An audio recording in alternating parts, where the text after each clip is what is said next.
All right, so our documentary is called "What's in Your Tap Water." Um, it's about kind of the inequities with water access in the Cleveland area, and then let's hop into it. Uh, so like a little background on this issue is in the next 50 years, half of all the water supplies in the United States are expected to significantly diminish. Um, and one of the regions where water supply is not expected to diminish is the Great Lakes region, and obviously that's because we hold 23% of the world's freshwater drinking water here, and so that kind of puts Cleveland and other cities in the Great Lakes at a really unique position in that you know we can expect that there might be a mass migration to our area to access our water. If other parts of the country are significantly losing water, um, that we can expect people to start moving here en masse to just to access our water. And people might say, oh, why don't they just build a pipeline from the Great Lakes to California or whatever. Well, we actually signed something called the Great Lakes Compact in 2008, and that pretty much what that says is if you want to use Great Lakes water, if you want to, for whatever reason, you got to live here. You got to be in the area to use it. So, um, pretty much, our water, Great Lakes water, is limited to our region. And the unfortunate thing is that this vast quantity of water and what makes our region desirable is really at attack from a lot of factors that we have a lot of control over. There's 270 contaminants in local drinking water alone.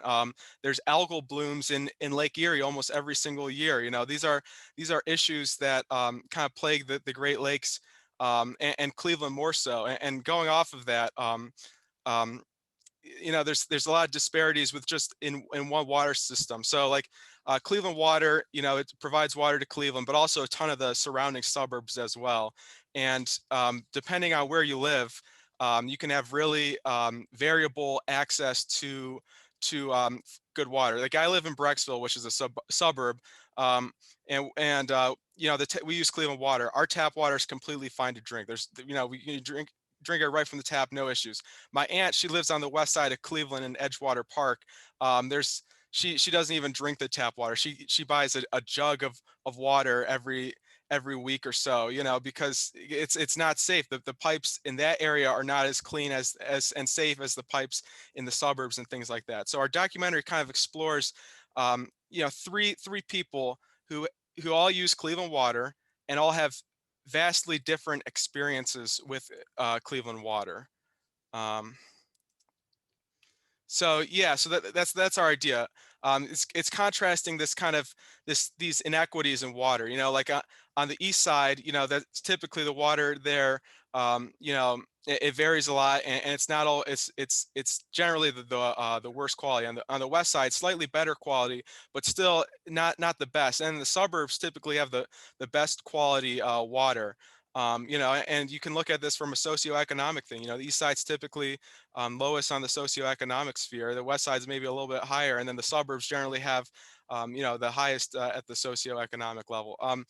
And then just kind of our goal with our documentary is we just want to raise awareness about this water inequity, because when people start learning about, like these issues, they're going to start, they start congregating and talking, pushing for their local leaders to do something, um, so then, uh, so what makes us unique? So obviously there's documentaries about water shortages, but these are global. These are talking about like water shortages in sub-Saharan Africa and India and China. There's and documentaries about water shortages in the U.S. don't really focus on the Great Lakes, and that's just because we're not in a region that is really anticipating a large amount of water shortages in the future. And because we're not anticipating it, we're not like thinking about it, and there's ramifications to water shortages in the future that will impact the Great Lakes. That might not be as direct as our water levels are significantly lower and can't support our population. And then there's documentaries about the Great Lakes too, but these don't focus on water shortage issues. They generally focus on environmental issues, and to go off of that too, they don't really even focus on Lake Erie. They really generally focus on Lake Superior or Lake Huron or Lake Michigan. And that could be because Lake Erie is one of the smallest lakes. That could be because Chicago's on Lake Michigan or whatever. But and then there's also documentaries that focus on water quality, but these don't generally focus on Cleveland water specifically. I think if you think in the past 10 years, the biggest water quality issue has been in Flint, Michigan. So a lot of these documentaries focus on Flint's experience, but they're not really focusing on Cleveland's water experience, which I feel is just as important. And why we think that our documentaries can be successful. If the top 15 highest grossing documentaries, 5 of these are environmental documentaries, 4 of these are social justice documentaries. Ours is both. We're exploring environmental sides of things, and we're also exploring like the social justice side of things.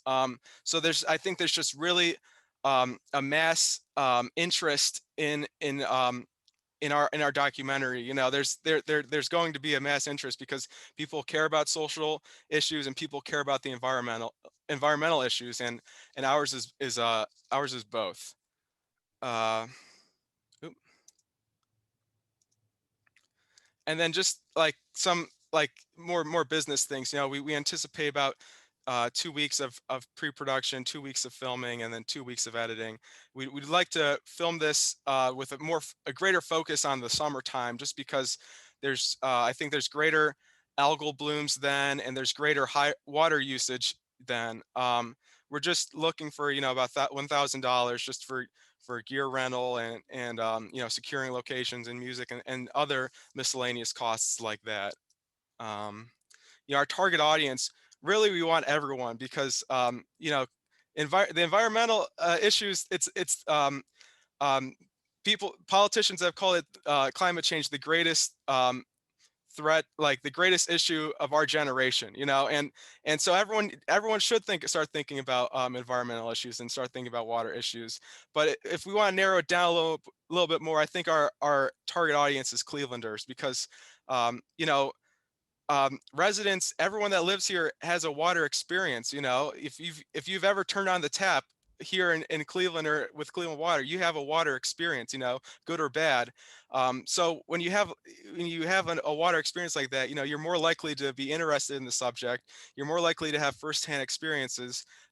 So that's kind of our narrow down even further. And then going even further, we're looking for teenagers and adults, the young adults, because these people are going to face the climate change issue the greatest amongst of people.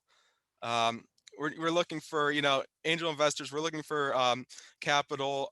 We hope to sell this to like a streaming service or to a television broadcast. Our team, I think, is very talented.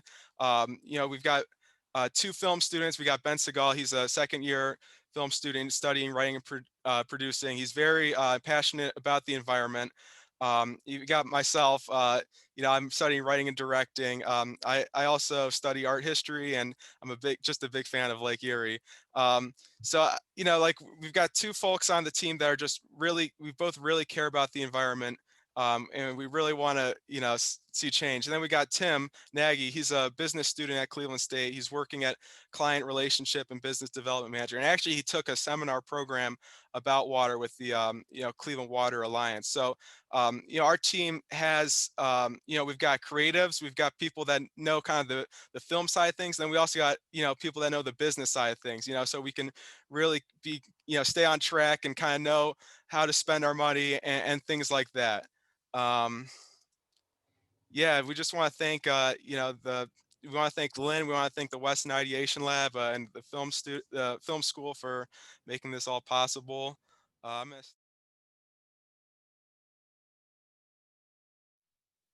Okay.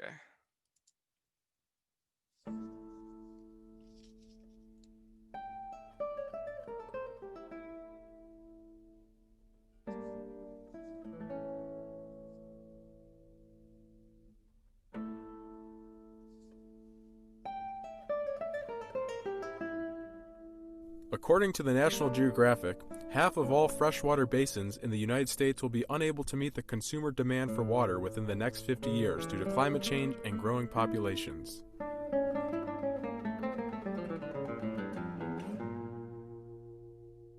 I typically don't drink water from the tap here. I don't always feel comfortable drinking from the tap. In our house, we have actually 2 Brita filters. Currently, I do feel safe drinking water from the tap, but ice in my cup and I just get water straight from the tap. Historically, water quality has not been Cleveland's strong suit, famously catching the Cuyahoga River on fire 14 times.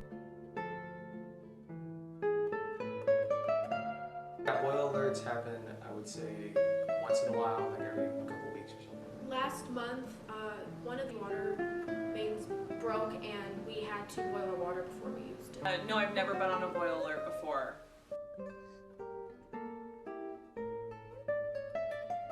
I'll spend some money, probably $16 a month on bottled water. My family spends about $30 a month on our water bill. With just the Brita on its own, probably like maybe $8 a month for the water. Lake Erie has been plagued by algal blooms caused by climate change and farm runoff, and Cleveland water has inconsistent quality levels.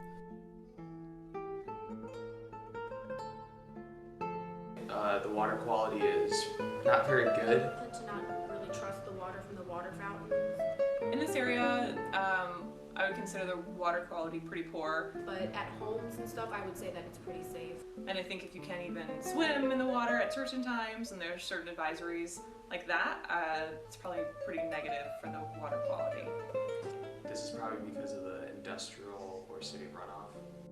With half the country's water basins unable to meet consumer demand, many cities in the Great Lakes should expect a population boost in the future. I don't think that we're 100% equipped to handle people coming in a water crisis. No, I do not think that the area is equipped for a potential water crisis.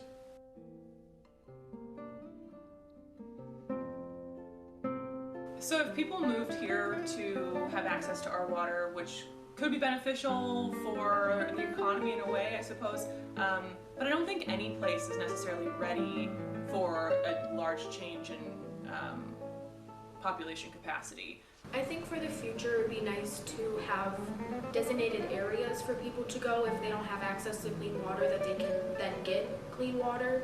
One possible solution would probably be an investment in the infrastructure. The more that we're using, all the, burning all the fuel is going to cause an issue with global warming, which is then going to cause issue for our water, and then issue for water, even if people come here, we're not going to be able to supply.